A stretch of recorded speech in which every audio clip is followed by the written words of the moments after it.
Hello friends and welcome. My name's Popeye and today we're playing some more Higurashi Chapter 5 Mayakashi. As always, I'm going to start off each of these games with a content warning. These games have a lot of different trigger warnings and mature content. If any of these things are not for you, please find something else to watch. These games deal with murder, torture, abuse against children, child neglect, blood, gore, foul language, any of those things against a minor. So yeah, it is not the kind of thing that's for everyone. If that's not for you, I totally get it. Go find somewhere else that is better suited to you tonight. But yes, welcome everyone. Today's stream's going to be a little bit different. We're going to start with what happened last time, and then we're going to get into a song analysis of Shion's song, which I can actually probably get playing in the background, because it is part of the tips menu. They have a variation of it that plays here. Okay, so last time we had just come back from having all of our fingernails ripped out. Or not all, 3 fingernails ripped out. 1.5 by us, and then 1.5 by some big burly henchmen. Understandably, we spent a couple days, just recovering, both physically, mentally, and emotionally from all of that stress. And also the fact that we weren't, able to go to our job or anything anymore, because anyone sort of aiding us had kind of been cut off from us at that point in time. We learned that Satoshi had disappeared. And that that was two streams ago. Man, it kind of all blurs together. We were going through a notebook from what is her name? Can't come up with her name right now, but the nurse lady who likes creepy stuff. She has a notebook about all of the things in Hinamizawa history about cults, the history of the town and their demonic ancestors, and of course, Oya Shirosama's curse. So we went through that, compared it with our knowledge of the cases of the past 3 years, plus the current year, and tried to find some similarities, differences, and basically see if her theories held water. And from her findings, theories, we learned that the city used to have, believe themselves to have demonic origins, that there were demons who lived in the swamp, came up, they fought the humans, they ate the humans, but eventually at some point we learned to live with the demons, and had children with them, and therefore their descendants all had demon blood inside them, and a taste for human flesh. So yeah. So, the history of the Watanagashi Festival, according to... her name's gonna bother me. Let me figure it out.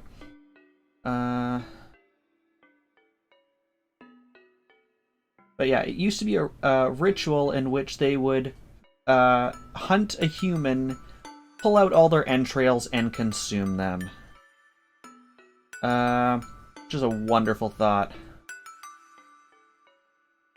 And armed with this knowledge, Mio Takano, thank you, Google, for telling me everything I need to know. So armed with this knowledge, we're trying to figure out what is real and what is not. And thinking about it, in this year, really 2 people went missing. Satoshi's aunt, who was murdered, and Satoshi himself, who is quote-unquote demoned away. if you subscribe to that theory.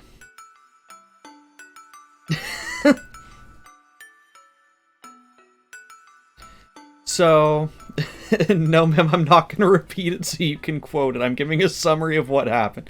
And hello, Voz Diddy. How are you doing? So then we met up with Mion, who we sort of just had, like, nicety conversations with, until at one point we just kind of talk about Satoshi's disappearance, and Mion casually says, like, oh, I wonder what happened to him. And at that point in time, Shion still believed that Mion and the Sonozaki family had some involvement. We weren't quite sure at what level, but some involvement, and should probably know what had happened. Shion loses her mind, starts strangling her sister, only to realize that her sister has also pulled off 3 of her own fingernails so they could share the experience of having their fingernails torn off. Yeah. So that was kind of the end of the first half of this game. It then time skips ahead 1 year, where we see a very similar series of events. At this point, Shion is in school. She's kind of left to do her own stuff as long as she doesn't bother the family or disgrace the family in any way, shape, or form. Is kind of the arrangement they have.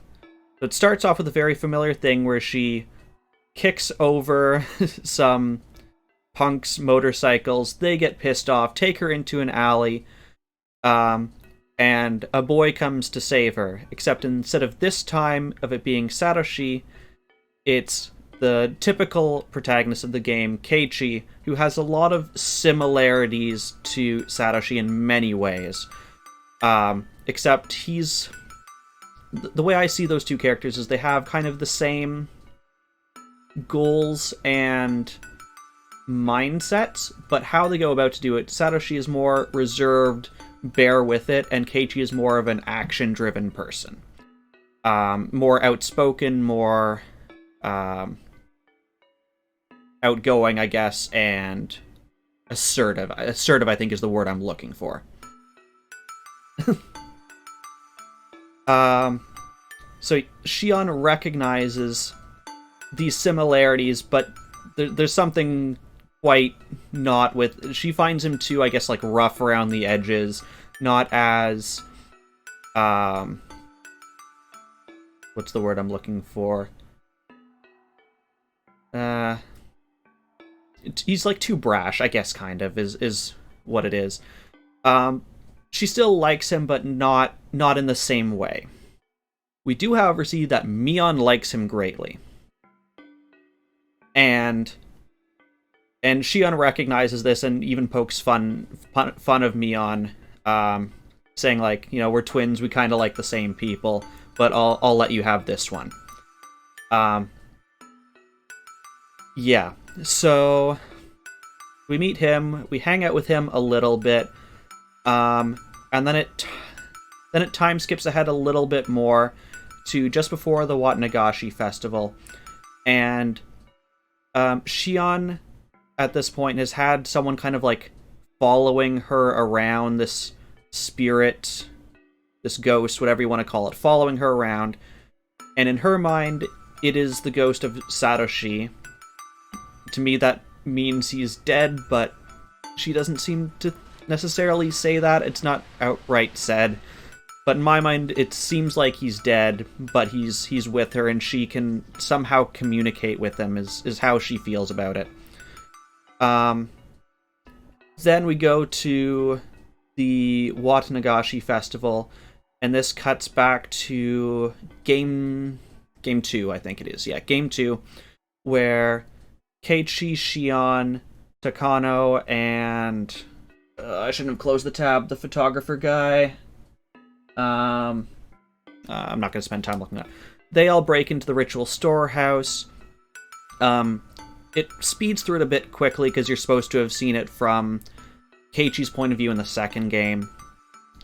But basically, from Shion's point of view, we go inside, and there's a different set of footsteps, and they're much louder. It has, like, stomping. It's It's like hitting stuff. It's very disruptive and angry. And she knows that this one isn't Satoshi, and it kind of makes her question whether it was Satoshi to begin with. Yeah, I think that covers everything. It was, in my opinion, the last two chapters are the most two important chapters in this game. But yes, so we're gonna do something before we get into the actual game for this. Is throughout this game, we've seen this journey from Shion, from her running away from school because she hates it. We learn about her backstory, how the family doesn't want her, as she's supposed to be dead. All of these things we've learned about her. She meets Satoshi, falls in love with him, and over the course of, it's not that long, it's 3 or 4 weeks tops, meets him, falls in love with him. Basically, he's the only friend she has, maybe outside of Mion. That's a bit debatable, depending on how you feel about Mion. And when Satoshi disappears, there is a song that Shion writes, and it was originally part of the image song soundtrack for this game. And we're going to start with going into a 10-15 minute, I guess, dive into this song, what it is, what it means for Shion, and sort of an open-ended bit of what it means coming up for the second half of this game. Let me quickly go through chat. Yes, shown of solidarity, which makes you stop being furious with... Just maybe stops you from being furious with Mion. Yes, outspoken prawn enthusiast. Yeah, it just so happened, ma'am, that it fell on Easter weekend. It was... Yeah, and... It was unfortunate, that timing. Did Mim break your secret code? There's a secret code? I thought we weren't supposed to talk about that. I mean... So yeah, so a couple things. I'm gonna switch this. I probably should have done this before, because it's just been me talking. The rest of the screen didn't really matter. And I'm going to mute the game audio, so you just get to hear my lovely voice. Okay. And let me pull up my notes. I wrote a lot of notes about this. You hear an ice cream truck and now it's gone. Okay, so the song that you've just been hearing in the background as I've been talking, the official name for the song is called You, but most times you'll hear it being called Dear You. This was a naming confusion with an album that came out at some point later, but if you want to look up the song, look up Dear You, like you're starting a letter like Dear You, except you don't know the person's name, and that's how you're going to find it. Use a bit too general. And in the original Image Songs series, it had the voice actors for all the main characters. That's Mion, Shion, Keiichi, Rena, Sadako, and Rika. All had their own song based around the same melody, but from their point of view, and just sort of the struggles that they had and the message that they wanted to convey. And I have nothing to base this on, but I think it was called You because it was supposed to represent each of the people. It was supposed to represent you, and you, and you. At that point in time, whenever it was that their song was supposed to be set in. So I'm just going to quickly go over just a couple more things about the song and the history of it. I'm then going to play you. You'll get a free ocarina redeem as I play part of the song, go over the lyrics of it, and then what that means for Shion in my point of view, and what that means going forward, and just sort of some open-ended stuff I can stretch as I talk. I don't even know. I don't even need my headphones on right now because I muted the audio for myself too. Okay. Okay, so let me do that. And let me get my notes up. Okay. So a bit more about this for my musically enthused people. The song is in D flat major. If you're not musically inclined like me, that doesn't really mean a whole lot. um, but yeah, the one that's most famous is Shion's version, as made famous by this game. um, and it's a song she sings to Satoshi wherever he is at the point in time when he goes missing, but before she encounters his presence as this weird ghost thing. That's sort of the context of it. And from the game's point of view, the first time this song plays is literally from the first time she encounters Satoshi. It plays basically every time she encounters Satoshi, and I think one or two times when she experiences happiness, not around Satoshi, but just like thinking about him and stuff like that. So I remember the first time we met Satoshi, I made a comment that was something to the effect of, "Why are they playing this song now? I hate you." And that'll become more clear after we play the song and go over the lyrics of it.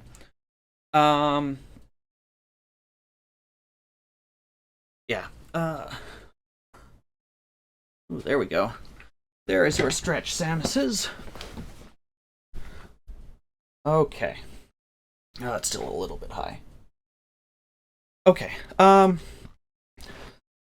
So, I'm gonna drop a couple links in chat as I'm talking about them.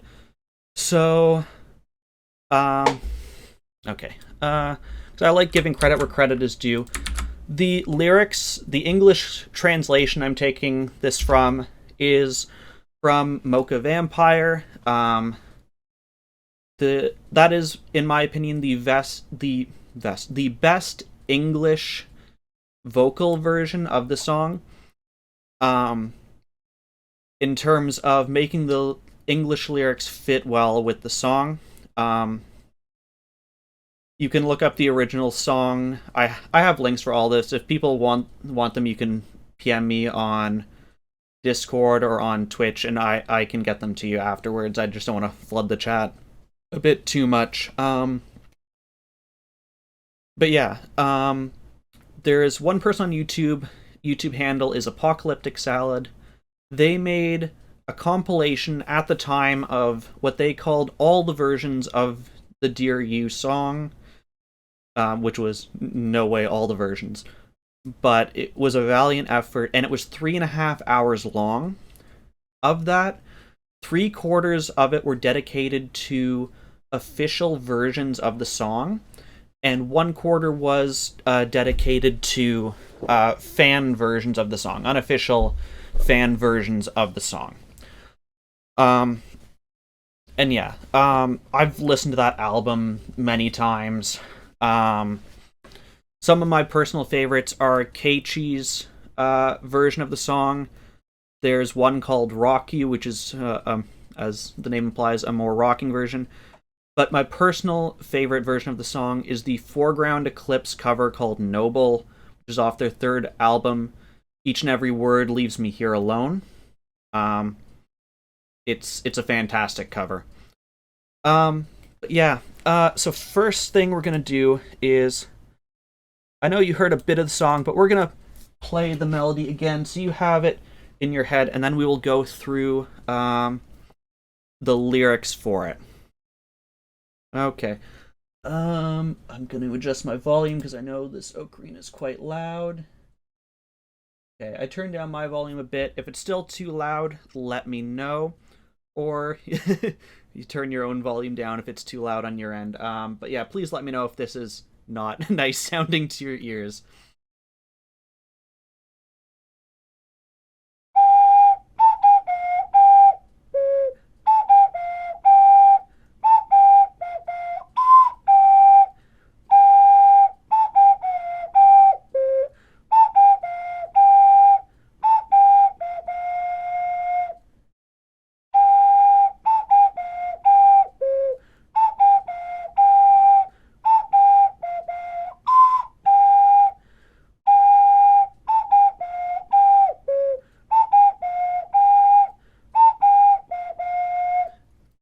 That's the main chorus of the song. I do have most of the song done. I got to almost near the end. There's a musical interlude. This ocarina does 2 octaves, and sadly, there's one note that goes. I think it's 2 steps above the max range of this, which was unfortunate. But I can get through actually most of the song on it. Um, so yeah, so lyrics times. These are once again the lyrics courtesy of Mocha Vampire, who is the one link I posted ahead of time, who I think has the best English um English version that fits the song lyrics. I listened to a couple others. There's a Froggy version that's also semi-popular, but in my opinion, it doesn't quite fit the tempo of the song quite well enough.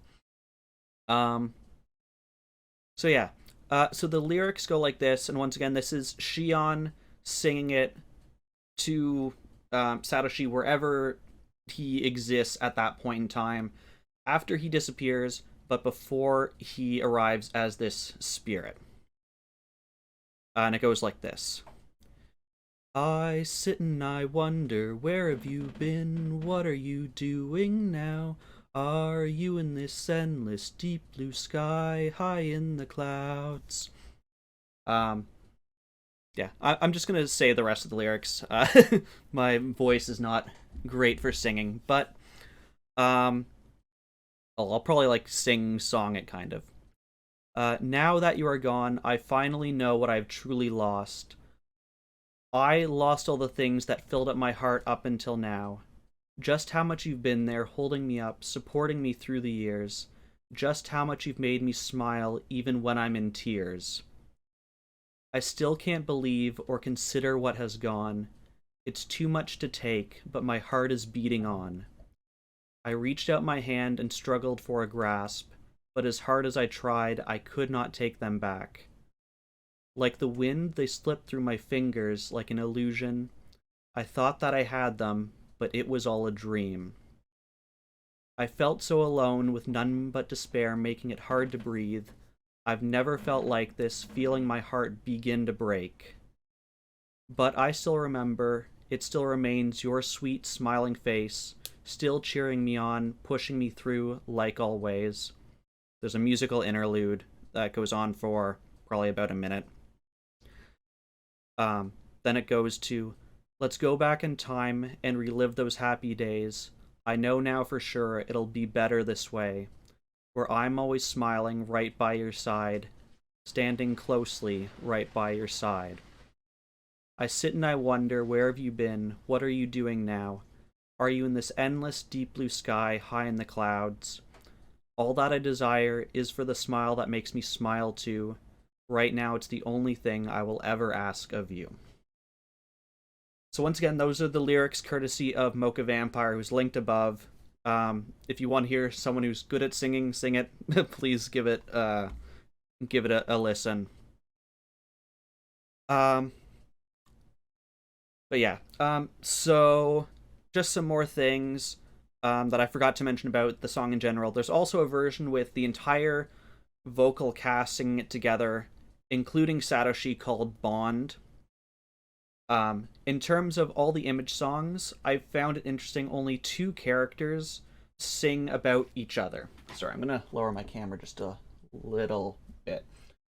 Only 2 characters sing about each other, and that is Keiichi and Rena, which I personally like to think means that they are destined to be together. Although debatably, Keiichi and Mion are the more likely couple based on everything in the anime and the visual novel series. Um, but yeah, so what does this song mean for Shion? So, like I said, this song plays from the exact second she first meets him. Even at that point in the game, thinking, like, hearing those songs' lyrics and reflecting on it, even at that point in the game, if you know this song, they're setting it up for the point in time when he leaves and it breaks her heart. Um, and she at this point still firmly believes he still exists out there at some point. He is not dead, or at the very least, she strongly hopes it and is trying to put that hope into words through this song. Um, and she talks about him as being there supporting her for years, and that these are the happiest days of her life. When literally, once again, they only knew each other for about 3 weeks tops. Um, but to her, those 3 weeks seemed like they made up half of her lifetime. Um, and overall, I think what that really is a testament to is if those 3 weeks felt like they were the majority of her lifetime, it's just a testament to literally how crap Shion's life has been up until this point. Because thinking back on some of the stuff Shion's told us about her experiences in the past, she has said she has been told you should be dead, you should be grateful that you're alive, um, you're like a disgrace and embarrassment to the family, and you should be as far away as possible. We're going to send you far away as possible because we don't want you here. And then when she does come back, they don't want her, in the family. They don't say anything about like we made a mistake or yes, you can live with us. It's no, you having this life is still a nuisance to us. We want you to be separate from us. Oh, and also that boy you hang out with and like and fell in love with. By the way, you being in love with him is worth literally killing you, our trusted servants, and other family members, and making you pull your own nails out. Um, that's how much it means over you and like the rest of our family. And just thinking back on some of the experiences that Shion's had from birth as the younger twin, she was not wanted. She was supposed to be killed, but wasn't. Until the age of about 4 or 5, her and Mion were interchangeable. They would switch positions and no one would know. But when she was Mion, she felt like she had purpose. People liked her, people cared for her, people wanted her there. But when she was herself, all of that went away. Um, so what she learned was her sister has all the importance in the world. I have nothing. And also, we're similar enough that they can't even tell the difference. Yet there's something that makes her far more important and makes me nothing. Um, and throughout all that time, really her only companion is her sister Mion. But as we saw, Mion has this duty of upholding the family way, and sometimes that means she has to, well, I guess doesn't have to, but she is put in this situation where she has to make a choice between Mion and the family and her duty, and she usually picks the duty. Um, so that's Shion's life before meeting Satoshi and a little bit after. And then let's look at her relationship with Satoshi himself. Um, she falls in love with him because basically he is probably the first person to ever show her any affection, physical contact, and physical affection for her being her, even though he thinks that she's Mion at the time. I don't think that really makes a difference. I think he would have like treated her that way anyways.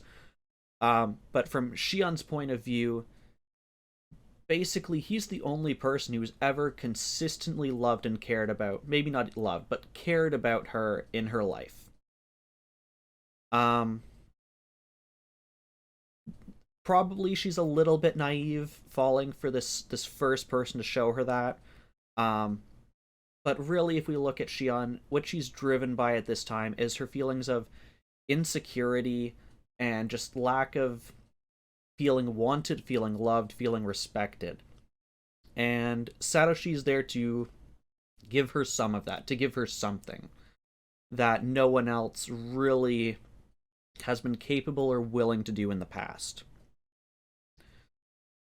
Um, so yeah, really at the end of the day, this story, Shion's story here, is the story about a girl who just was so abused, so unwanted, um, that um, that she was in this place where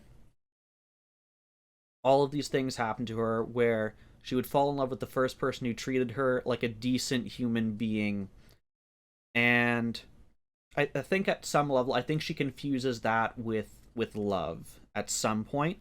I'm not necessarily saying she doesn't really love him, but I think there's some confusion that these are new feelings to her, and that she does confuse them a little bit with love. Um, yeah. That's basically all I have to say about this song. Um, I think it's a wonderful song. I think what they've done with this song, like in my mind, if you told me that they've remade this approximately 4 minute song enough times to put together a 3.5 hour album, I would have thought that they had done it to death. But no, I've listened to this album many times and it still doesn't get old for me. Um, so now for those of you who remember Chapter 2, Watanagashi, this is supposed to be the answer arc to that one. I'm not going to say what happened there in case some people haven't seen it, and I don't want to give spoilers for that. But think about what happened, for those of you who saw it and remember. Think about what happened in that arc, what happened, and now we have, I guess, some background for why it happened that way, and for what is about to happen. Um, yeah. So yeah, that's that's what I have about this song. I've probably listened to it for several days worth of my lifetime. It is that important to me, and in the context of this story, I really think it's important for seeing Shion's mental state and um, just seeing the pain that she's gone through up until this point. So with that, we're gonna cut back to the game, and we're gonna start. I think we're on chapter 10. We'll have to see how this stream goes. I haven't quite decided if I'm gonna stop at the 2 hour mark or if we're gonna try and push through and keep with our 2 chapters a night kind of thing. We'll probably have to play that by ear. And yes, Ace Attorney music is also wonderful. Let me have some water after all that. And we'll get this show on the road. And I guess just once again, if you were here, if you missed the start of this, um, just trigger warnings because we've been talking about music. It was kind of part of music, but this is a game that deals with um, murder, torture, blood, death, abuse against minors, gore.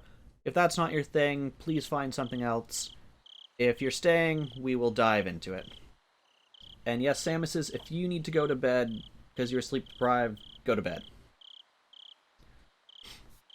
My relatives gathered at the Sonozaki house after the festival to have a little party.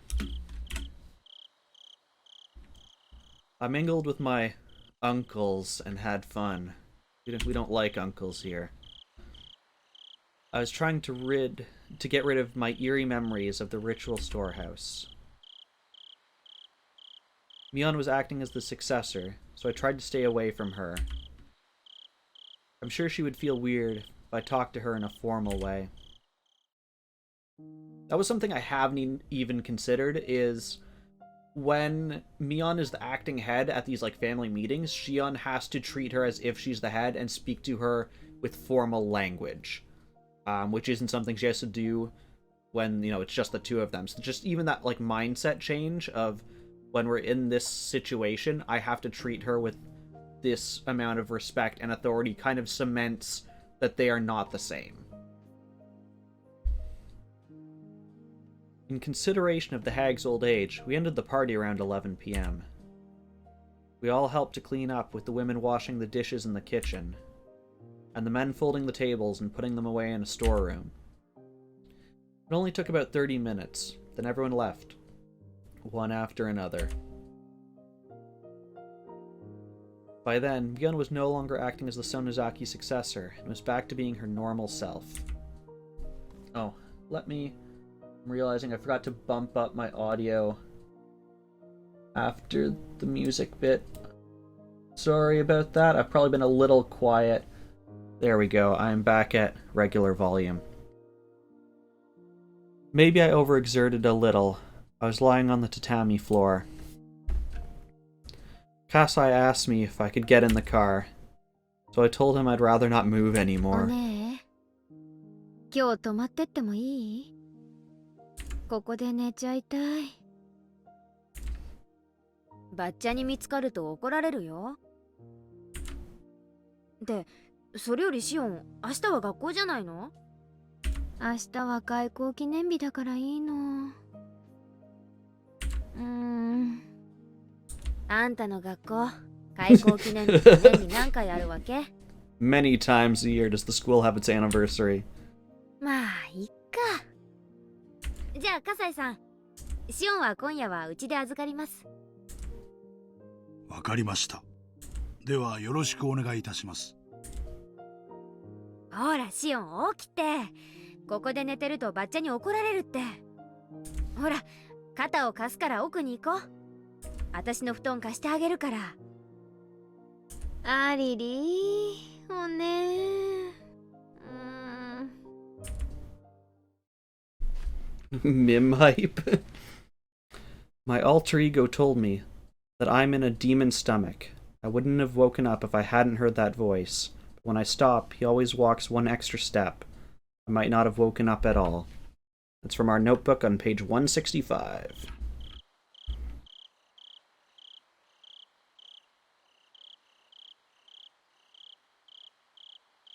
I didn't remember much after that. I was probably brought to Mion's room and immediately crawled into the futon. After a while, Mion got her futon ready next to me, turned the lights off, and went to sleep. At least, that's what I'd thought. I got up and turned the lights on. Mion's futon was empty. The futon felt cold. Mion must have left it a while ago. Did she go to the bathroom? No, the closest bathroom was right there down the hallway. The light in the bathroom was off. Where did she go? The ticking of the clock was loud and annoying in this silence. The hands pointed to a little before 3 a.m. I was left alone all of a sudden in this late night. I felt the eeriness of the ritual storehouse coming back to me, after almost managing to forget it in the ruckus earlier. I tried to sense my surroundings. In this house, there shouldn't be an eerie atmosphere, strange noises, or footsteps. I stepped out into the freezing cold hallway to look for Mion. When I did, I immediately noticed light coming from one of the nearby rooms. That room belonged to the hag. The hag went to sleep early and woke up early. She was very strict about her bedtime. It was strange to see her light on in the middle of the night. I could hear voices, too. Those voices belonged to the hag and Mion. I creeped up to the room and listened to their conversation. Since it was the middle of the night, I could hear their words very clearly. しゃもねえやんな。あの赤いのもちょい出張りすぎやったんや。まあね。お社様のお怒りに触れたんだから、仕方ないしね。 Mion's voice sounded as cold as the one I'd heard down in the torture room. I held my breath. 警察は調べとっちゅうとろんが、すっとろん間違いなあかんね。多分ね。高野さんだろうね。 My heart almost stopped. Oyashiro-sama got angry. The police are investigating. It's probably Takano-san. And what day was it today? Those words told me that something was happening. My teeth started to chatter. I desperately tried to stop them. I felt like my body was swelling up suddenly. I could no longer hear as well. Calm down. Breathe. Listen more carefully. According to Mion and the Hag's conversation, another incident definitely took place. The victims were Takano-san, Tomitake-san. From what I could tell, both Mion and the Hag thought it made sense that whatever it was happened to them. No. I needed to think more calmly.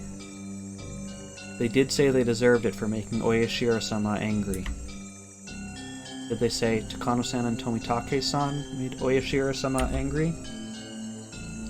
How did they make Oyashiro-sama angry? They knew. My body started to shake. They knew we snuck into the ritual storehouse. And that would mean that Keiichi and I were also subject to Oyashiro-sama's curse?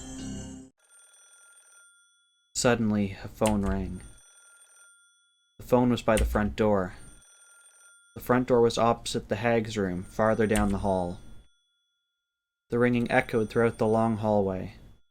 It sounded so eerie, almost like it was coming from hell. That was when I felt someone behind me. Of course, there was nobody there when I turned around. There was someone there a moment ago. I didn't know if it was Satoshi-kun. I didn't sense any emotion, so I couldn't tell. I also didn't know how long it had been there. It was as if that somebody was watching me listening on their conversation. That was the feeling I got. Couldn't be Satoshi-kun. Satoshi-kun would never be that intimidating or scary. My mind turned all red, like it was suffused with blood. 兄ちゃんにはない？ひたひたと。ずっと足音がついてきて、夜は枕元にまで立たれて見下ろされる経験。I remembered what Renryugu had said on that rainy day. そうならばみーちゃんは大丈夫。お社様には怒られない。Oyashiro-sama wasn't angry. Nobody would follow me. So what did this mean? Ever since we snuck into the shrine storage, something had been following me. What is it? Calm down. Calm down. That's right, Rena wasn't talking about me. He was talking about Satoshi-kun. That's what happened to Satoshi-kun. サトシ君が体験していることは Hello, すべて Avier. お社様のたたりの How's 前 it 触れなの。 going? Today was your birthday stream, is it not? Does that mean today is your birthday? It was. Happy birthday. I'm sorry I couldn't be at your stream. I did see it was happening, but I was not available for it. Is one Monday. Gotcha. Happy almost birthday then. That's right. That's why he encountered the curse of Oyashiro-sama. 誰かが遠くからじっと伺っている。誰かがずっとつけてくる。 Creepy feeling crawled up and spread across my back. 誰かがいつも自分のすぐ後ろから見ている。やがて足音は常に自分とずれて一つ余計に聞こえるようになるの。 I swallowed loudly. It's almost as though Renryugu was predicting what would happen to me. Had Rena been talking about Satoshi-kun back then? Or had she actually been talking about me? やがて後ろのそれは自分の家の中にまでついてくるようになる。そしてお布団に入って明かりを消してもずっと枕元から見下ろしてるの。ただただ黙ってじーっと。 I knew by now there was no mistake. No matter how I looked at it, she had been talking about me. Yes, me. It had been about me. Curse of Oyashiro-sama. What is the curse of Oyashiro-sama? That was when I actually felt something for real. Someone grabbed my collar. No voice came out. I wanted to scream, but all I could do was open and close my mouth, as if something was stuck in my throat. It was Mion. She looked even colder than how she'd looked in the underground torture room. It only made sense that she'd come out into the hallway to answer the phone. I tried to come up with an excuse. However, the way Mion looked at me was so cold. Yes, the eyes, ma'am. And just for everyone, here's all the versions of the eyes. The original horrible art. I think this was the PlayStation version. And the remake art. We don't talk about the original artwork.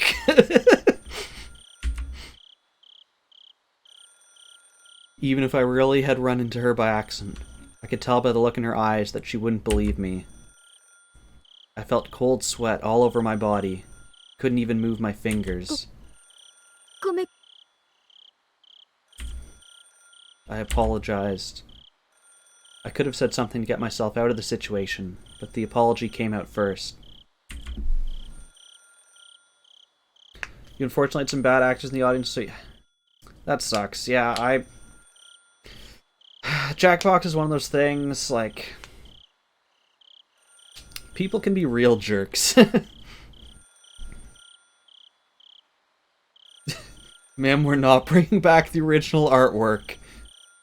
For context, anyone who didn't see that, there was one time, I think that was chapter 3, I let the audience vote on which version of the artwork they wanted, and of course they picked this to spite me. This is why I don't give you a choice anymore. But Mion didn't appear to hear me. She walked to the front door, still holding my collar. The phone was still ringing. A normal person doesn't usually let a phone ring so long at this time of night. The phone call itself didn't seem real to me. Mion picked up the phone. そうですか。わかりました。そちらの対応はよろしくお願いします。それから一切の口封じをよろしくお願いします。ええ。では。Mion put down the phone after a short conversation. What did she mean? Make sure nobody talks about this. Who called anyway? Mion put her forehead to mine and spoke to me. 聞いてた? Which conversation was she asking me about? Well, she had to be talking about the one with the hag. If I said yes, what would happen to me? 何のことかわかんない。 Way to play it cool, Shion. Way to play it cool. Mion pulled my collar, pressing her nose on mine, and continued to speak. 聞こえた通りです。 The conversation, so they're referring to the one that Shion overheard between Mion and the hag. This is at 3 a.m., where something happened to Takano-san and Tomitake-san, and it was because that they invoked the anger of Oyashiro-sama, which Shion concludes means that they know that they broke into the ritual storehouse and had to be punished. We haven't got any confirmation on that. That's just what Shion has figured out in her head or thought about in her head. 富武さんと高野さんが And お社 Mion's 様のたた gonna りに遭われ tell ま us した。 anyways. 本当にお気の毒なことです。 It was like I was talking to myself in a mirror. What I was saying in the mirror was ever so お cold. ねお社様のたたりって何です？富武さんは自らの手で喉をかきむしってお亡くなりにな Mion's り just ま gonna し come out た。 and say, yeah, he clawed his own throat out. 高野さんは遠くの山奥でドラム缶に詰められて焼き殺されたそう。 You're here now and quite sleepy. Well, I'm here to give you nightmares. 実にお気の毒です。 Tomitake-san clawed at his own throat until he died? What? Takano-san was burned to death in an oil drum? What? I felt something furry crawl up my spine. I also felt like my stomach was turning upside down. I didn't feel any strength in my legs. If Mion let go of my collar, I'd probably collapse on the spot. なんでそんな死に方したのかな。 How did I know you were going to make a comment, Mim, about the furries climbing up her back? I'm asking you because I don't know. わかんないよ。理由なんて一つしかないじゃないですか。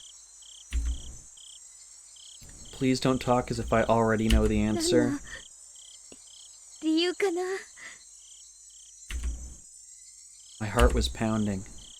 Felt that my next breath would be so bloody and hot that I'd choke on it. そんなこともわかんないのですか。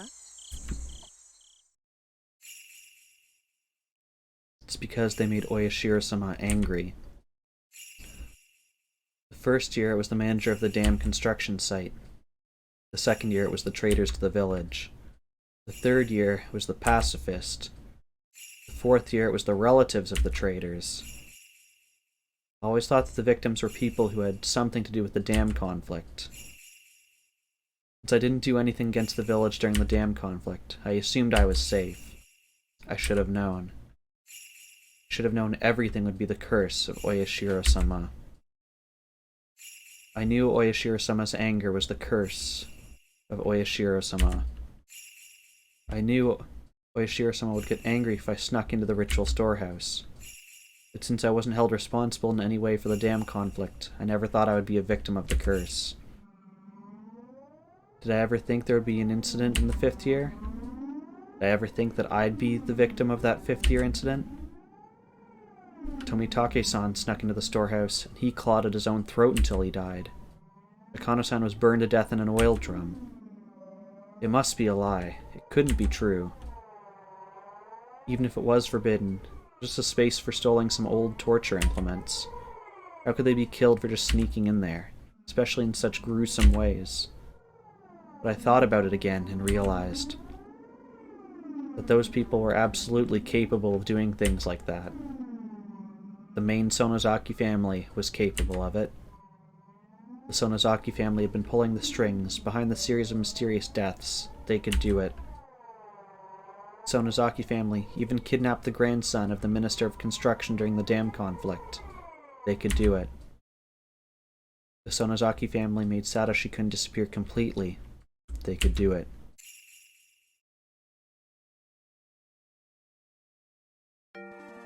Mion leaned against me, before falling onto the cold hallway floor.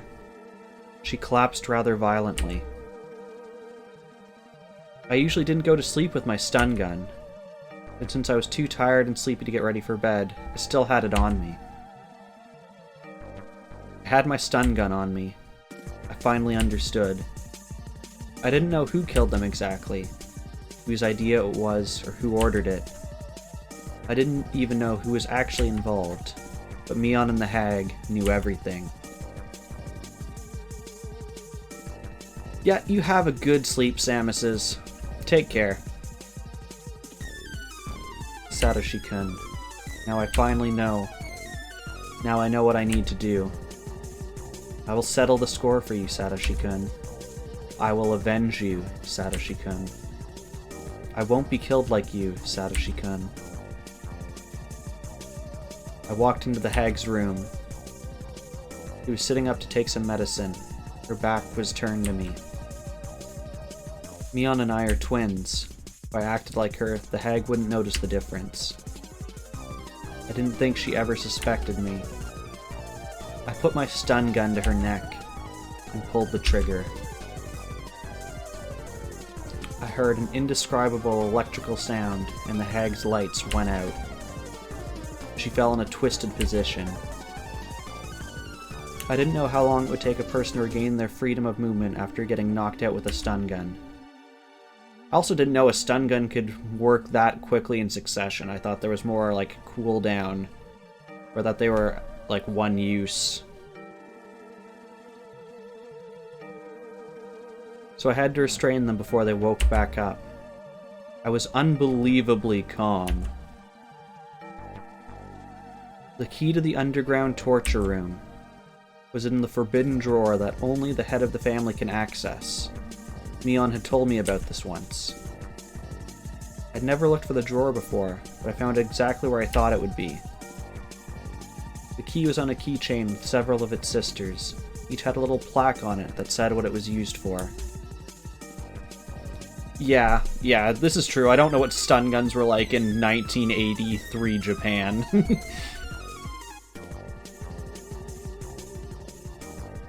They were all in Mion's handwriting. He was an idiot for being so conscientious, but it sure helped me out. I put the keychain in my pocket and headed to the outdoor storeroom to find a cart. Found a large flashlight there as well. There was a strap on the flashlight so I could put it on my shoulder. Yeah, I know the police tasers can work at range, because they have like little barbs that shoot out that actually hook into your skin. That way, I'd have both hands free to carry Mion and the hag.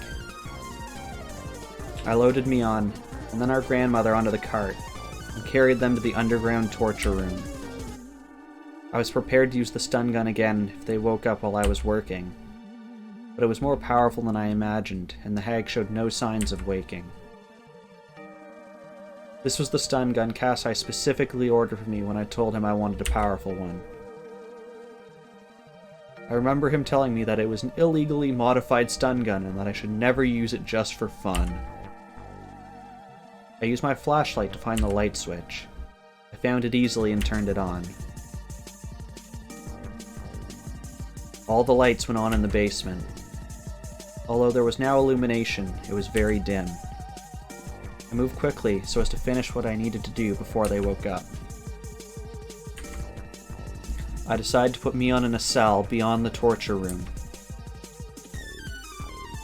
The lights in the torture room were so bright that it was like daylight. There was a door there.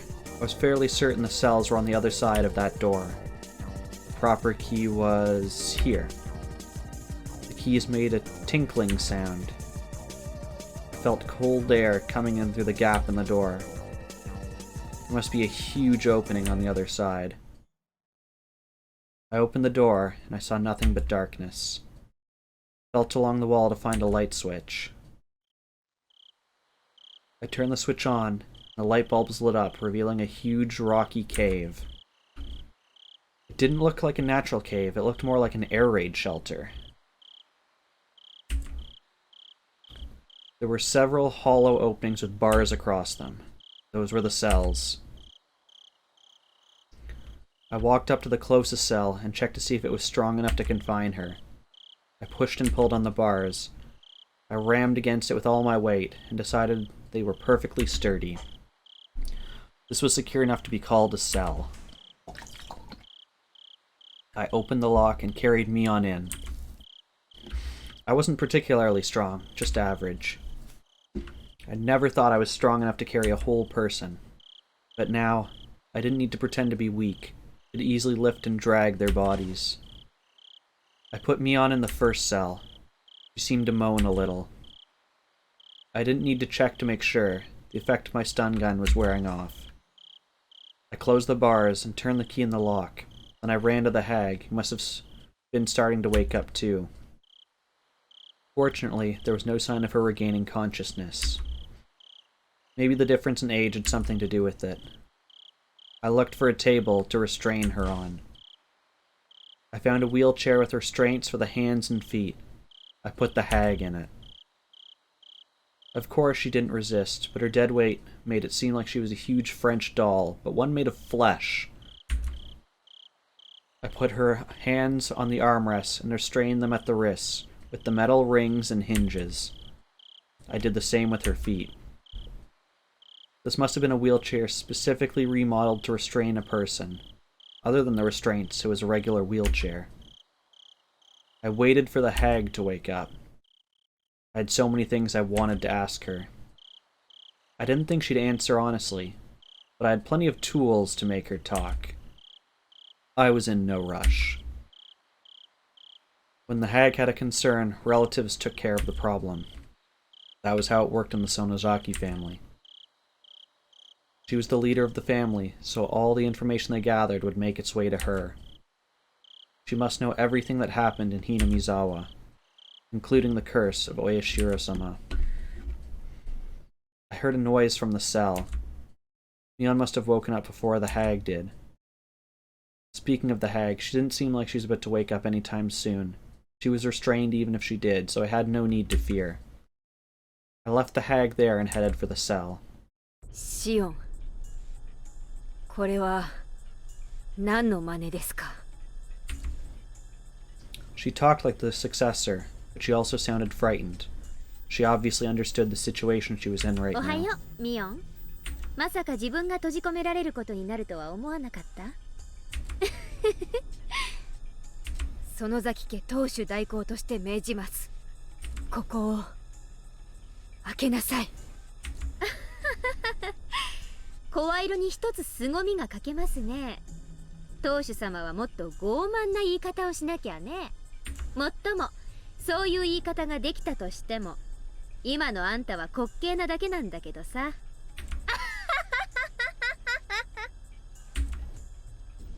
There was nothing funny about it, but I wanted to intimidate Mion.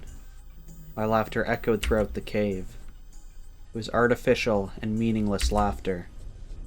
I heard it over and over as it echoed. It sounded as if I wasn't the only one laughing. I couldn't stand it, so I stopped. Silence filled the air. That silence almost hurt my ears, so I started to speak. 富武さんと高野さんが今年の犠牲になるとはね、思わなかった。高野さんのドラム缶に詰めて焼き殺したってのもなかなかやるね。ま、あの人はそういう死に方を自分で希望してたっぽいからね。結構満足してるかもよ。Mion didn't say anything. She just stared at me to see how I'd proceed. 富武さんの自分で自分の喉を引き裂いたってのは何？意識をおかしくさせるような怪しいお薬でも注射したの？それともそういう死に方に見せるような道具でもあるわけ？ Mion didn't reply.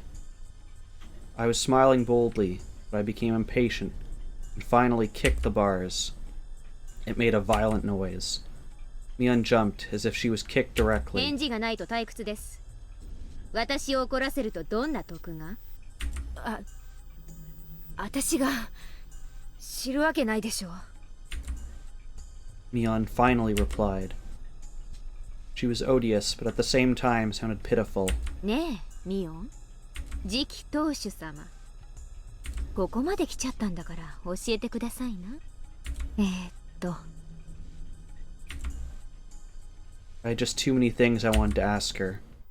I wanted to ask her about me, about the incident, about the curse, about Satoshi-kun. I didn't even know where to start. Before I asked her about those, I asked her one other 私 thing. に対して反抗的な態度をとっても何の得にもならないこと、理解してますよね。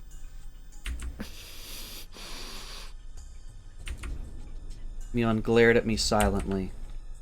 Because we were twins, I knew that was just a もう bluff. ここまでやっちゃった以上、私も引っ込みがつかないんで。お姉も私に容赦とか躊躇とかそういうものをあまり期待しない方がいいかもです。Mion must have been feeling the cold sweat on her face. End up deleting the VOD so Twitch doesn't suspend you. You might stream something new after you eat dinner. Okay, sounds good, Avier. And yeah, people can be real jerks. Yeah, we've had a couple people come into our Jackbox stuff that was not great.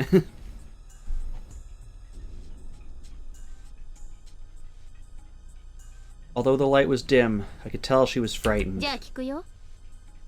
ひなみ沢村連続開始事件。通称親代様のたたり。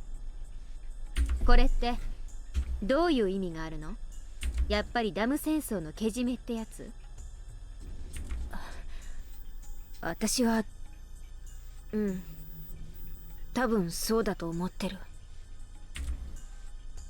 Mion sounded a little confused, but she answered. I felt satisfaction now that we were communicating. I continued with a smile. 思ってるって言い方が少し頼りないね。そのあたりの事情は詳しくないの？シオンだって分かってるでしょ。次期当主なんてバッチャの取り次ぎに過ぎないよ。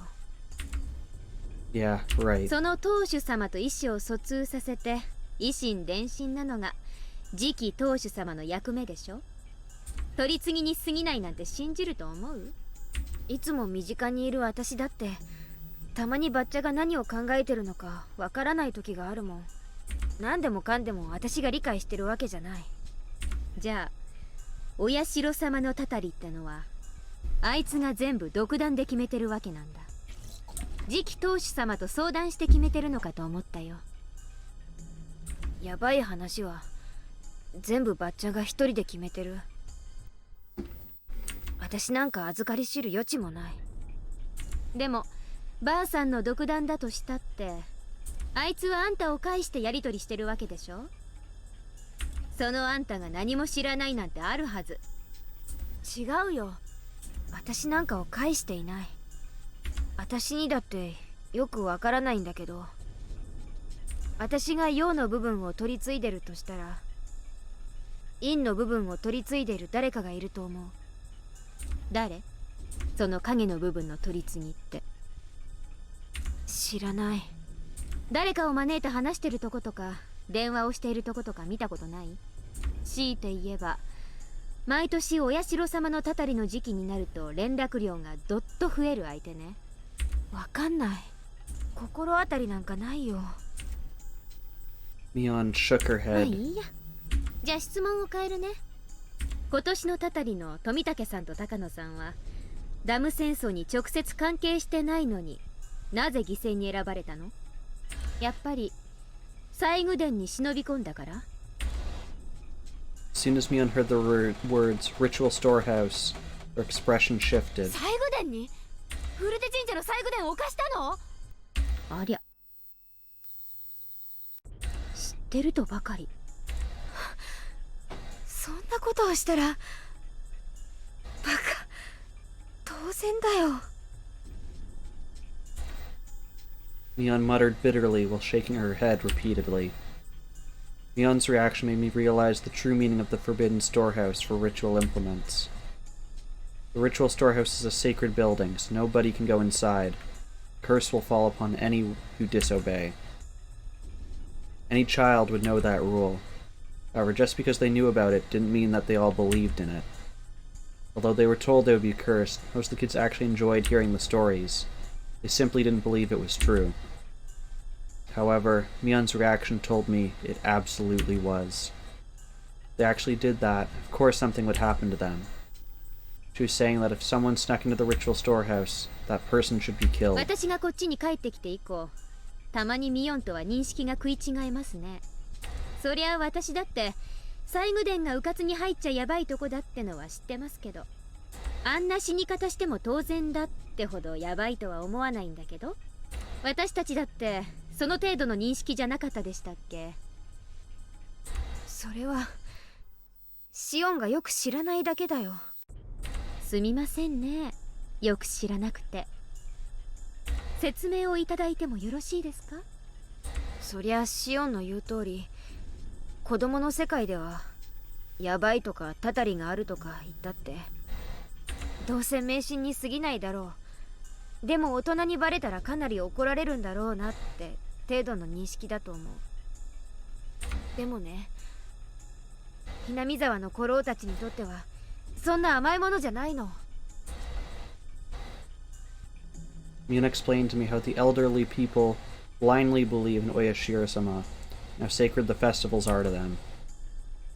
It's probably something that the younger generations would never understand, but they're possessed by a very strong, deeply rooted devotion towards Oyashiro-sama. Mion then went on to tell me about how sinful it was to violate the rule of the ritual storehouse. I just couldn't believe things like that were going on even in the modern day. I couldn't even reply appropriately, but even if it was unbelievable, I couldn't ignore what I was hearing from my twin sister. なるほどね。でもさ、ミオン、たたりで一人が死んだらそれを相殺する意味で一人を生贄にするのがルールじゃなかったっけ。生贄の死体は出ない。なのに今回は二人とも死体が出ちゃってるんだけど、そのあたりはどう見る？ Mion doesn't know that besides Takano-san and Tomitake-san, Keiichi and I also snuck into the ritual storehouse. So I tried to lead her a little. 確かにおかしいね。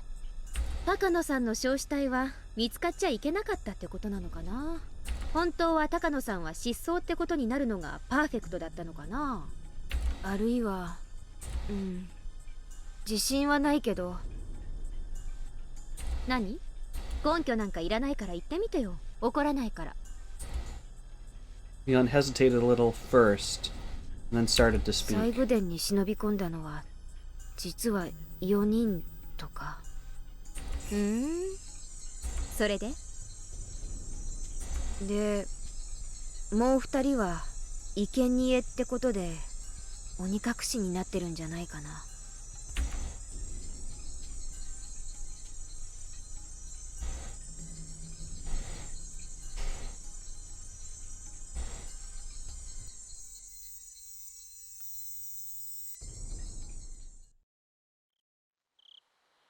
Mion's words were stuck in my head. Those two dead bodies were the result of the curse, and there should be two sacrifices to calm Oyashiro-sama's anger. The four of us snuck into the shrine storage together. It was a simple equation. Did that mean that Keiichi and I were in danger? I got drunk, fell asleep, and decided to stay overnight. Is that because of the alcohol? Or did someone put a drug in my drink? It's not like me to get drunk and spend a night at the hag's house. I wanted to forget about what happened in that eerie storehouse, so I drank too much. It was really strange for me to get that drunk. Maybe it was a good thing I woke up in the middle of the night. I could have been the one to wake up in a cell. Sometimes it's hard to recognize danger when you avoid it accidentally. It's an odd sentence, but okay. Part of me wanted to just laugh at the idea, but another part felt frightened that I was so close to being in Mion's position. If my thinking was correct, I wonder how Keiichi Maibara was doing right now. I didn't see him in any of the cells, but that didn't guarantee his safety. Takano-san and Tomitake-san had been executed. There was a possibility that Keiichi could already be dead. But just like what happened to Satoshi-kun, it might only happen after a few days. When the sun rose, I was going to pretend to be Mion and head to her school. I was going to check if Keiichi Maibara was safe. If he had already disappeared, the enemy would come after me next. I'd have to be a decoy for myself. But if he was still safe, I'd need to keep my eyes on him. I was sure the enemy would come after that scatterbrain. If I became Mion, Shion would disappear. The enemy would think Shion had already been demoned away, and they'd concentrate on Keiichi. If nothing happened to Keiichi, that would also be fine. It'd prove that nothing was going to happen to me either. The hag was still sleeping in the wheelchair. I was going to interrogate her, but actually, I wasn't expecting to learn that much. The woman who was also known as Empress Sonozaki probably wouldn't say a thing, even if her fingers were cut off. Mion, her successor, was the complete opposite. She spoke readily, but didn't know too much about anything. Mion had said she was only a messenger, that someone else was taking care of the problems on the underside. It's possible Mion had grown to be a good liar. Oh, I went one too far. To the log. And that she tried to deceive me with a straight face. But at the same time, I could see the hag not letting Mion get involved in the underside of the village. If I were her, I wouldn't have used Mion for that either. Unlike me, Mion was a nice person. While there were only ones and zeros in the world, she believed there were numbers with decimal points. In other words, you could never be cruel. The hag thought the same way as I do. It was very possible that the one who took care of problems on the underside, X, was the one who actually governed the curse of Oyashiro-sama. If the hag became concerned about something, X would deal with it either directly or indirectly. Or maybe the hag and X would discuss the details first. But did X really exist? If he did, his place in the village hierarchy was a lot more important than that of the successor. Unlike Mion, who was too nice, he was discreet, cruel, and cunning. Furthermore, he was extremely close to the hag. Someone who'd have a lot of contact with her just before it was time for the curse. Because of the way Tomitake-san died, it could be someone who regularly dealt with unusual drugs. It could be a member of a medical institution. The director of the Irie Clinic? Irie? This isolated village, Irie was famous for opening such a beautiful clinic, for working so hard for the villagers' sake. The villagers liked his mature personality and really respected him. There's nothing scarier than a doctor who's also a murderer. Irie was the person behind the curse. All the mysterious deaths could be explained. However, there was only a slim chance of Irie being X. The main reason being that the hag wouldn't trust him.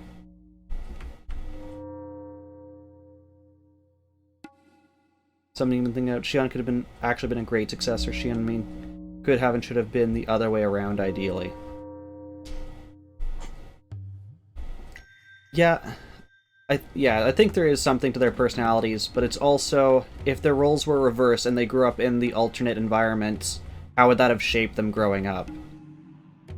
Like, it's possible they still would have had the same personalities, but like, how you grew up shapes you also, so it might have worked out differently still. Like many of the elderly, the hag doesn't like young people. I knew she'd never trust him because of his age.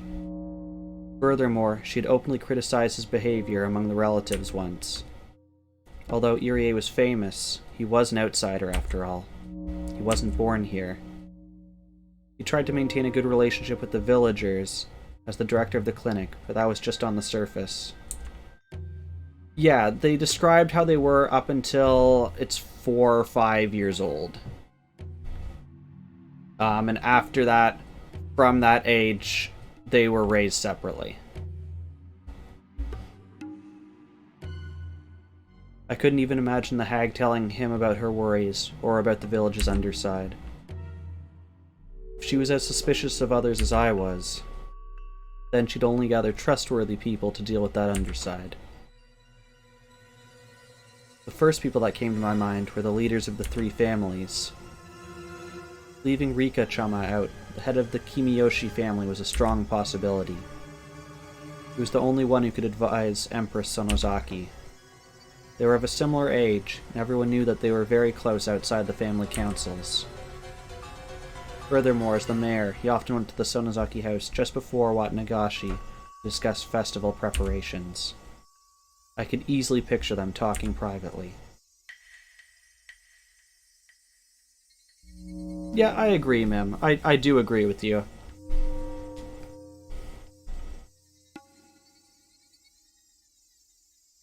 But I'm just thinking, would it have been much worse if Shion was here when, like, with ruthless efficiency, just, like, executing people? The one who executed the curse of Oyashiro-sama. The one who murdered Takano-san and Tomitake-san. The mastermind behind the series of mysterious deaths that had been going for the past 5 years. Was he coming after me? Did he get to Satoshi-kun? When I thought about Satoshi-kun, I felt elevated. I was fearful of possibly being this year's victim until just a moment ago. I was scared that X was after me. But when I thought about it, I realized... Whoever it was, this person had gotten Satoshi-kun. I looked so hard, but I couldn't find him. I'd almost forgotten about this enemy. For better or for worse, he was going to appear before me again. No matter how hard I'd tried, I couldn't find that enemy. But now, he was trying to find me. That was it. I wasn't only being chased, I was chasing too. When I realized all this, I was no longer afraid of dying to the 5th year's curse. It had become a game. I wasn't only being threatened, I was threatening too. Now was the time to settle the score for Satoshi-kun. Now was the time to awaken passions that had grown weak over the past year. I could feel righteous indignation and courage flare up within me. The only emotion that can defeat fear is anger. When my anger completely overtook my fear, I felt as if I were reborn. おばあさま、そろそろ目を覚ましてくださいません? I kicked her wheelchair rather violently, but that didn't wake her up either. 眠ったふりをしてやり過ごそうとか考えてます。 She's old, he probably just killed her already. I grabbed her hair and pulled her head up. But even then, the hag still stayed silent with a straight face. Then I noticed something. I looked for an appropriate torture device. They were all large scale, none of them being particularly handy. That was when I saw a cigarette lighter on a cushion in the tatami room. One of the relatives must have left it there. I'm just gonna warn people, if torture's not your thing, I'd probably cut out right about now, because I think we're gonna burn the hag with this lighter. I lit the lighter. A huge flame appeared. I turned the lighter off and went back to the hag with it. 見えてない。これ誰の忘れ物かわかりませんけどね。ライターです。I lit it in front of her 今から eyes. これであなたの鼻を焼きます。嫌でしょ？私も嫌です。ですから寝たふりをやめてください。There was still no response. I put the flame right under her nose without hesitation. The tip of the flame touched the tip of her nose. The flame must have burned her nose hair. It smelled terrible. I was already certain, but I continued anyway. I brought the flame closer to her eye. Her eyelid didn't move one bit. The flame burned her eyelashes, making it smell awful again. I turned the lighter off and then felt her throat and wrist. I didn't feel any warmth. I didn't feel a pulse either. こいつスタンガンで She was like 90. Of course the stun gun had a good chance of just killing her. There was no way she could pretend to be asleep while being burned. Even if she could endure the pain, anyone would reflexively move their eyelids. The flame came close to their eyes. But she didn't. I turned the sink water on and aimed the end of the hose at the hag's face. The water pressure wasn't too high. By squeezing the tip of the hose, I could make it squirt out. The water hit the hag in the face. There was still no reaction. Shit.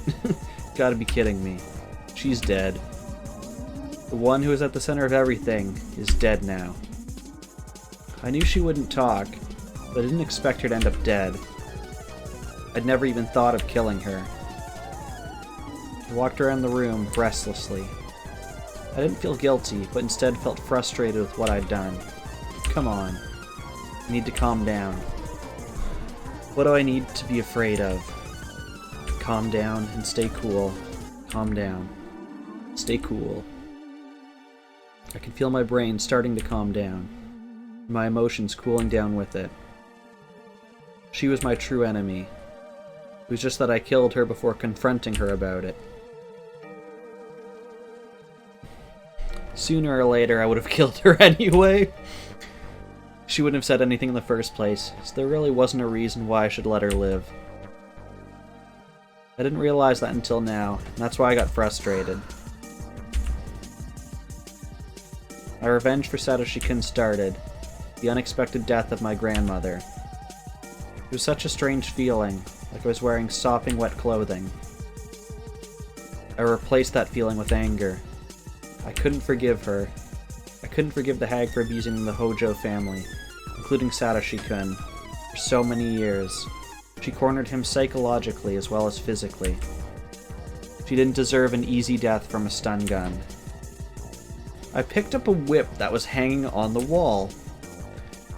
The whip was designed to make sure the person on the receiving end got seriously injured. I swung it up and then down. The sound reminded me of when I was a child hitting things with a jump rope I pretended was a whip. Unlike then, I made a purple mark on the hag's face, and reddish-black blood started oozing out. I swung it up and then down again. This time, the whip hits her in the head. Her hair flew in the air. I saw a bunch of her hair on the tip of the whip. At the end of the bunch of hair, there was a piece of her skin. It seemed the whip had ripped part of her scalp off. I continued to hit her with the whip. I didn't bother removing the hair beforehand. The tip of the whip was divided into many points, with each point having a fish hook on the end. Those hooks, added to the speed of the whip, not only scratched the victim, but tore their skin as well. The hag's hair was all messed up, and her face was getting bloody. She started to look like a real demon. I stopped the whipping. Not because my arm was tired, but because I couldn't stand the feeling of her hair on the tip touching me every time I swung the whip. I threw the whip at the hag. Breathing heavily, I realized I was covered in her hair. It almost felt like thousands of maggots crawling all over me. I brushed it off violently.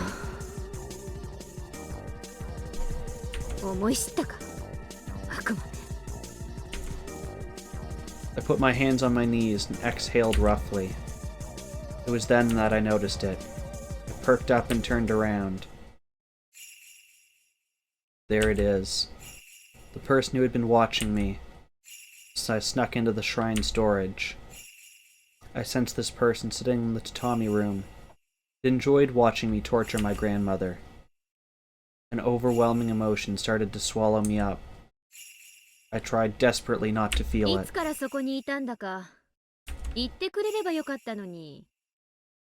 It was just there. Just like Satoshi-kun, it was just there. It was extremely uncomfortable to have it just be there.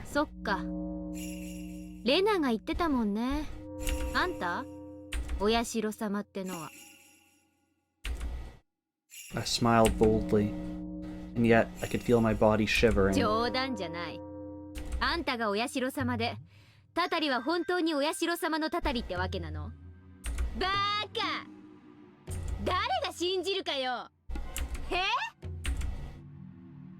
It was just my imagination. It couldn't be the curse of Oyashiro-sama. The curse couldn't be real. Everything was done by humans. They made it look like it was a curse.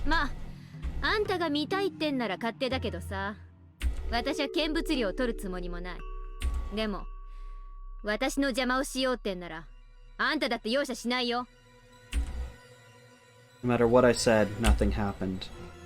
It was like trying to communicate with an insect. I felt like I was staring at a spider in the middle of its web, and the spider was staring back. I turned to the hag in the wheelchair. I couldn't leave her body here forever. If I don't make her death known, it should be quick. It's best if a body doesn't exist. Not even in the secret underground torture room. Whew. I exhaled to try and calm myself down. Oh, I remember now. When I was a little girl, Kasa used to love making me feel scared. He often told me scary stories about various horrible things. I recalled his story about the secret torture room of the Sonozaki family. According to the story, there was a well in the torture room for dumping bodies in. There was a pile of tortured corpses at the bottom of the well, and resentful moans could be heard echoing from there. And about halfway down the well, there was a different tunnel, which was a secret passage leading into the distant mountains. That bit was from Mion's telling of the story. It was possibly an amalgamation of tellings from different relatives. The room was supposed to be a huge secret, but everyone got loose lips at the chance to have fun scaring the young successor. ミオン、昔親戚の誰かが言ってたじゃん。この地下の秘密部屋のどこかに隠し井戸があって、外へ出られる秘密の通路があるって話。さっきの音は聞こえてなかった？ばあさんを鞭で叩く音。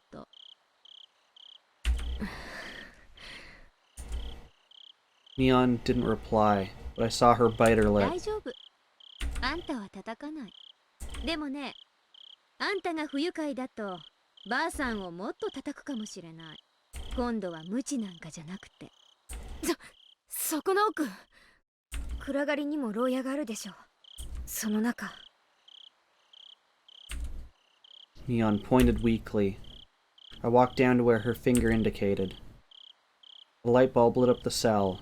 It was a lot smaller than the one Mion was in. It was very shallow. I didn't even need to open the door to see how tiny it was. Of course, there's no well in there. I became angry, assuming that she'd lied to me, but after considering it, I didn't think she would at this point. I opened the door and walked in. I noticed something immediately. There was an opening right in the middle of the cell. This opening was naturally disguised. The way the rocks and the shadows were positioned perfectly hid the well. The tip of a rock inside the cell concealed the entrance. Unless you went in, you'd never notice. It was such a shallow cell that nobody would even think of going in. Besides, the bars allow you to see the inside well enough. The cell is not even a few meters deep, so it'd only take a glance to see everything. Nobody would think of unlocking the door and walking in. But walking in was the only way anyone could find the well. Furthermore, there were many cells in this huge cave. You'd think that one of them was hiding a secret well. The inside of the well was dark. I couldn't see anything. Every little noise I made produced echoes. I could tell this was a very deep well. I brought a flashlight from the torture room and shone it down the well. It almost looked more like a vertical tunnel. Obviously a man-made one at that. There were wedges in the wall like a ladder. They looked as if they were inviting me to descend. It's kind of ironic that the escape route from an underground torture room ended up being a well that takes you even further down. You had no way of knowing whether it would take you to freedom or to hell. Furthermore, there were the tortured bodies of past victims at the bottom. Who would be able to go down this well without hesitation? Nobody in their right mind could go down this well to look for a secret tunnel, hearing the voices of the dead all the while.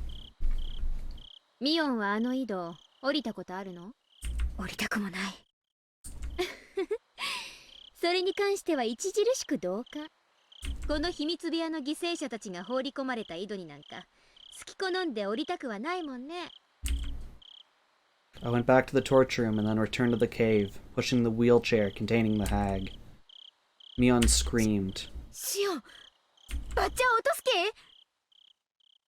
落とすんじゃないよ。捨てるんだよ。もう死んでるしね。さっきの拷問で死んだんじゃないよ。多分ばあさんはスタンガンで死んだんだよ。心臓麻痺とかで。ひどい。なんなら死後の鬼ババの世話もする？私は構わないけどね。Mion covered her ears and shook her head. Everything I said seemed to bother Mion. Her own life wasn't guaranteed at this point. シオン、どうしてこんなことを。さーて、どうしてだと思います？ Nobody said anything for a while, but the silence was soon broken. サトシ。敵討ちってこと。敵討ちになったかもわからないけどね。いきなり後ろからバチンだったから、何が何やらわかんないうちにご臨終だったろうし。ねえミオン、今こうして思い返すと、私はやっぱりばあさんを殺すだけの理由があったように思うの。なぜかわかる？単にサトシ君を殺した張本人だからってだけじゃないよ。それは嘘をついたから。I slapped the hag's あんた head. も言ったよね。私が爪を剥がせば全て許すって。だから私は爪を剥がしたんだよ、3枚も。それでけじめがついたってことになったんだよね。でも約束は守られなかった。サトシ君はやっぱり消されてしまった。どうして？どういうことなの？ I continued to slap the hag's head. Her blood was all over my hand by then, and it felt gross. I tried to wipe it off on her clothes, but then her hair got on my hand. I ran to the sink in the torture room and washed my hands with a brush. When I was done, I went back to Mion's あの cell. 時サトシ君がいなくなってしまった後、あんたが来て言ったよね。サトシ君と私の関係はけじめがもうついてたって。そしてこうも言ったよね。サトシ君の失踪の理由は、園崎本家は何も知らないと。うん。嘘だ！ Lied, lied, lied, lied, lied, lied, lied, lied. My shouts echoed throughout the cave. I was breathing heavily. I felt like I used up all of the air in my あんたが lungs. 何も知らないのは本当だと思う。あんた自身、ばあさんに真の意味で信頼を得ていたかは怪しいから。No, Mim. でも、ばあさん We が don't 本 bring 当 up に the 私のけじめ I でサトシ君を許したかはわからないよ。アマちゃんのあんたに本当のところを打ち明けるわけもない。The hag didn't keep her promise. She said she'd forgive everyone, but she lied. She didn't forgive Satoshi-kun. 嘘つき、嘘つき、嘘つき、嘘つき、嘘つき、嘘つき。かな、返してサトシ君。返してよサトシ君。返して返して返して返して。 I kicked the hag's leg repeatedly. Each time I kicked, the wheelchair made a squeaky noise. I ran out of breath and kneeled down. Mion was still covering her ears. It was now shaking. There were tears in her 怖 eyes. がらせちゃったね。ごめんごめん。ミオンがミオンの言うように何も知らなかったなら、ミオンはいじめないからね。安心して。でも、もしミオンも嘘をついていたなら仕方ない。その時はどういう目に遭わされても仕方ない。仕方ないよね。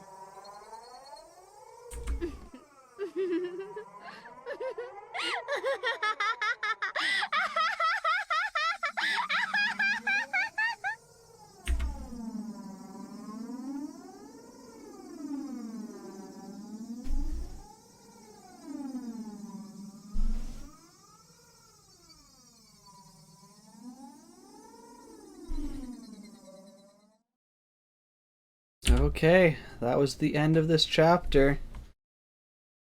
So we got a couple tips. Not sure who was more crazy here. And I think that's supposed to be part of it, is at times they less so in this arc, but in other arcs they intentionally try and confuse you as to who is who at certain points in time.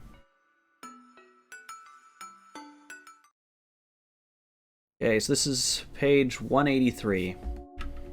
I wasn't planning to kill the hag so quickly. I was going to kill her anyway, but it was too soon.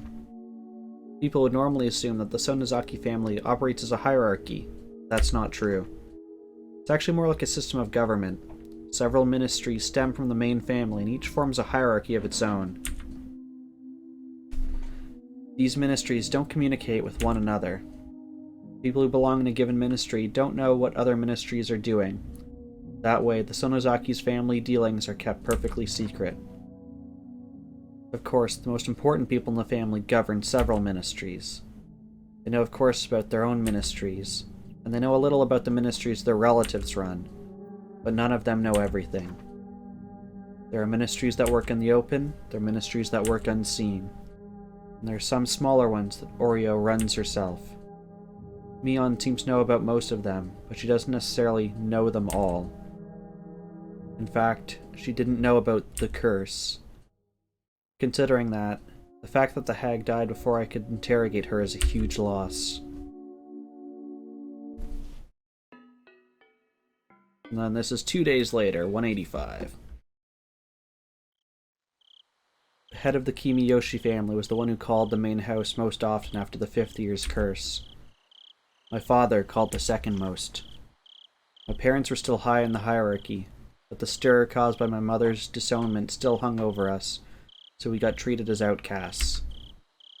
The fact that my father received so many calls proved how much the hag valued us despite the distance at which we were kept, demonstrating her own two-faced respect for both sides of a coin. My father seemed to be in charge of the Intelligence Bureau. He reported police information, gossip, and rumors going around in the Yakuza business to the hag. He silences, stirs, and distorts that information at her request. By the way, my servant Kasai is an old friend of my father's. That must be why Kasai knows many things. But I don't know. My father is involved in the curse's execution. My assumption is that, although he gathers information on the police investigation about the case, he wasn't involved in the execution itself. The fact that my father and the hag have this close connection isn't widely known. People know that she uses his information network. They don't look very far beyond that. In the same way, it's possible that a curse execution team exists under the hag's direct control. People just aren't aware of it. Okay. So we got about 20 more minutes left in what we usually do. I think I'm gonna run for a little bit. We'll see how far we get, but there's no way we're finishing this next chapter. But maybe we'll end on a happy note after, torturing our grandmother after she died. I was having such a happy dream. Satoshi-kun was in the dream. He was leading his normal, everyday life.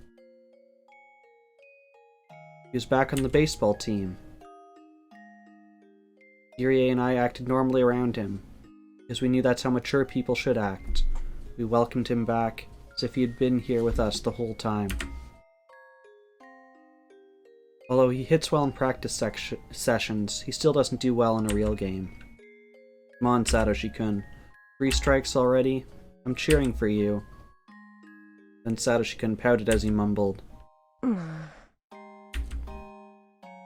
I felt tears pouring down my face. Oh. Sniffle. Sniffle. Satoshi-kun. Satoshi-kun.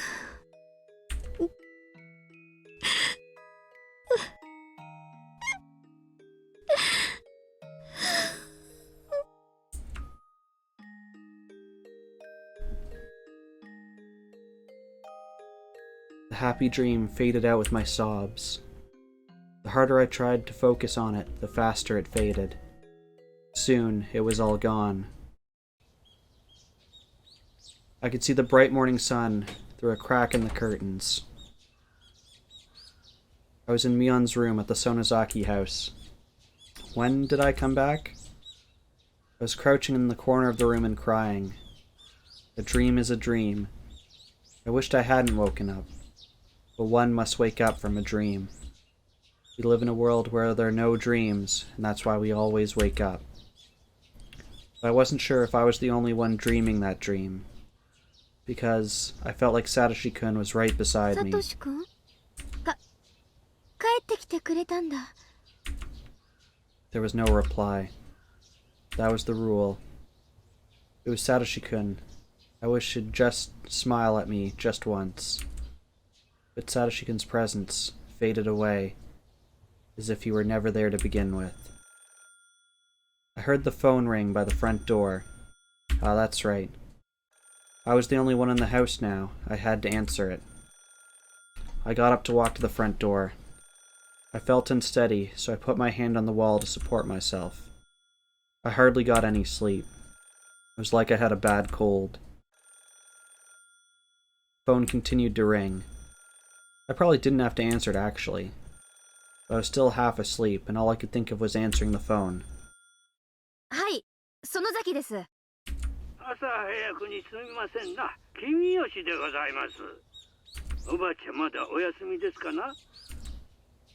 It was Uncle Kimiyoshi. はい。昨日のが答えたみたいです。しばらく寝かせておこうと思います。そうだね。無理に起こしちゃ悪いな。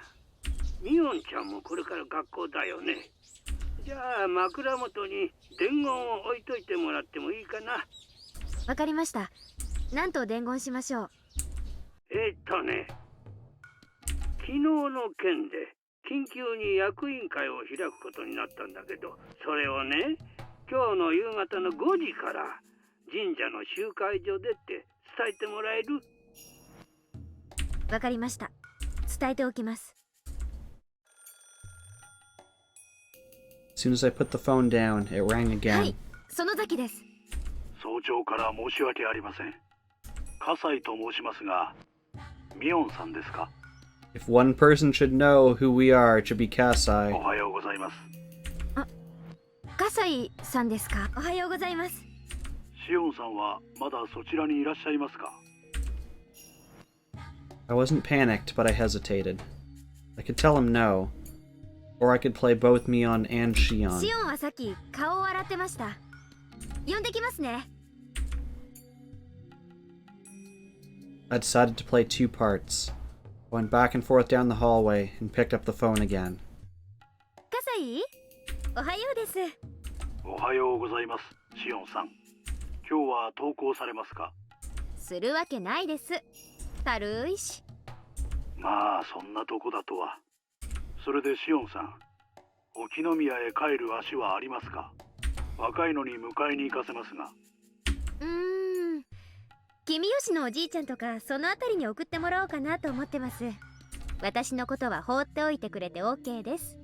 親父さんから出席日数だけは守らせるように厳命を受けていますので。Did he say it had to be our school? 私の小指のためにもご協力をいただきたいもんです。まあ気が向いたら努力します。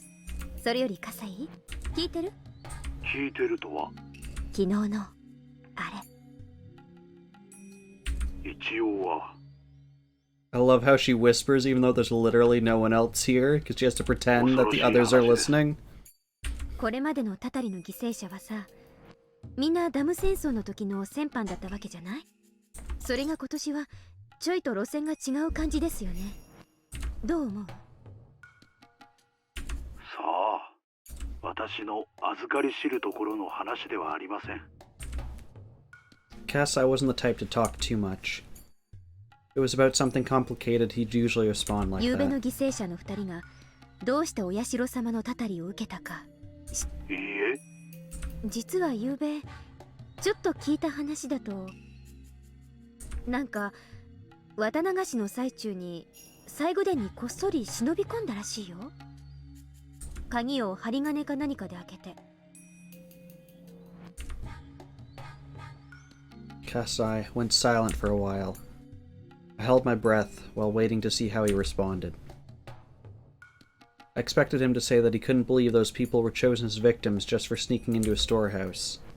I expected him to say it was just too unrealistic. そうですか。バカなことを。あまあ富武さんもそのあたりには疎いよそ者だったってことだね。I went along with Kasai, but I felt disturbed on the inside. Kasai didn't wonder why breaking into the ritual storehouse would justify their deaths. I'd known Kasai for a long time, so I knew there was a heavy meaning to what he で said. さ、笠井、実は私もなんだけど。Why are you just openly admitting 入っ this? たんですか？うん。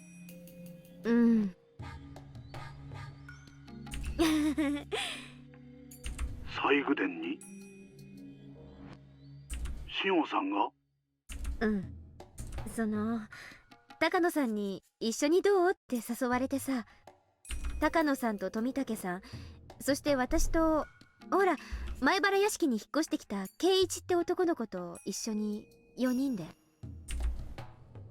Heard Kasai sighing heavily. Even though he didn't say a word, I could tell he was shocked. I'd never known him to act this way before. シオンさん、去年ああいう一件があったばっかりなんですよ。今度はどうけじめをつけられるおつもりですか？去年が爪3枚だったから奮発して5枚くらい言っとく？あ、ごめん。でもふざけてるわけじゃないんだよ。そりゃ私だってヤバいとこだって認識はあったよ。少しは。でもさ、そこまでヤバいことなわけ？シオンさんは仮にも園崎本家に縁ある方です。今さらそんなこと言ってまかり通ると思いますか？っていうか、だって私ずっと沖宮。ばあさんに嫌われて以降、ひなみ沢にはほとんど近づいてもいない。その上、学園に閉じ込められて過ごしてたんですよ。そんなの私が知るはずないじゃない。I heard another sigh from Kasai. That sigh told me my excuses would be シオン useless. さん、私はあなたの味方のつもりです。極力シオンさんを信じてあげたいと思っています。ですが、いくら私でもかばいきれないことがあります。第一、ごめん。お姉が来たから切ります。じゃね。Click. I interrupted Kasai and hung up. I didn't want to hear it. I didn't want to hear Kasai reject me. He who had been my ally all my life.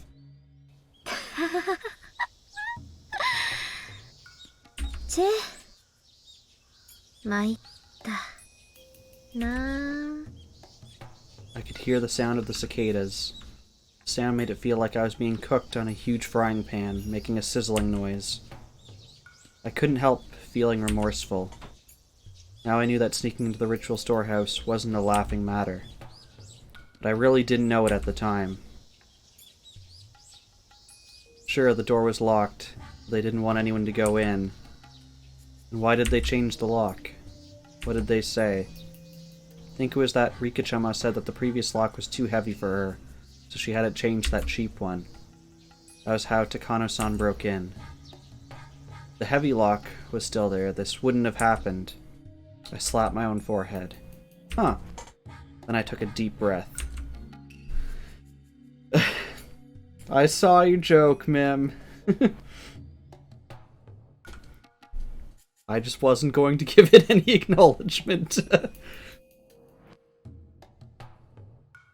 I had to calm down. What was the point of fussing now? I'd already passed the point of no return. There was no use thinking otherwise. The hag was already dead. Even if she wasn't, she was now at the bottom of the well, which I'm pretty sure would also have killed her. Therefore, it's already past the point where I could just cut up my fingers off in apology. I felt so unstable. I'd walked on the fence around the swings of the park before, if I was walking on a tightrope. It was fun because even if I fell, it was only a very short distance. But it wouldn't have been fun if I were really up high. At that very moment, I was in fact already on a tightrope that was a lot higher than the fence at the park. As soon as I took a step, the rope behind me would vanish. I couldn't step back because there was nothing behind me. That was, in short, the current situation I found myself in. Just standing in one spot was all I could do. Even if I never took another step, I'd fall if I wasn't careful. If I forced myself to walk, the danger would only increase. But if I didn't move, I would fall eventually. I couldn't see what was ahead of me. There was no guarantee that I'd ever find firm ground. But if I stopped, there was only one fate waiting for me. I have to move forward. Onward. If staying here guaranteed death, then I'd rather try to walk, even if I die as a result. Even if there was a dead end ahead of me, at least I tried my hardest. In general, I try to be optimistic. I could accept my life not lasting particularly long. But I wouldn't go easily. I'd struggle as much as possible. I'd already killed the hag. For that, there could be no other punishment than death. I knew my life would end soon.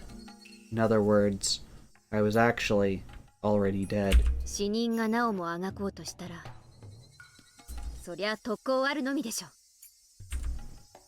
I clenched my fist tightly as I muttered. Even if I had to die, I couldn't die easily. This was my chance to avenge Satoshi-kun.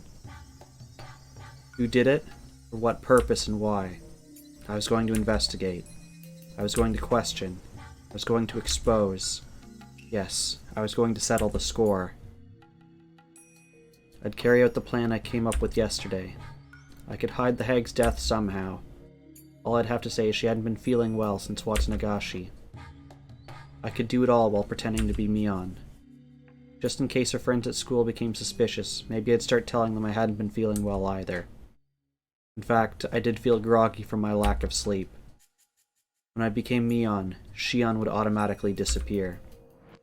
I'd already told Kasai that I snuck into the shrine storage, so I'd probably end up telling people that I was demoned away due to the curse of Oyashiro-sama. The last person I'd have to think about was the fourth one who snuck into the ritual storehouse, Keiichi Maibara. Maybe I can use him as bait to lure out the enemy. Sorry, Kei-chan, you're gonna be my bait. I felt a little bad since I was starting to like him. With all that figured out, let's go to school. I'd gone to school as Mion before, so I knew how things worked. It was almost time to leave the house.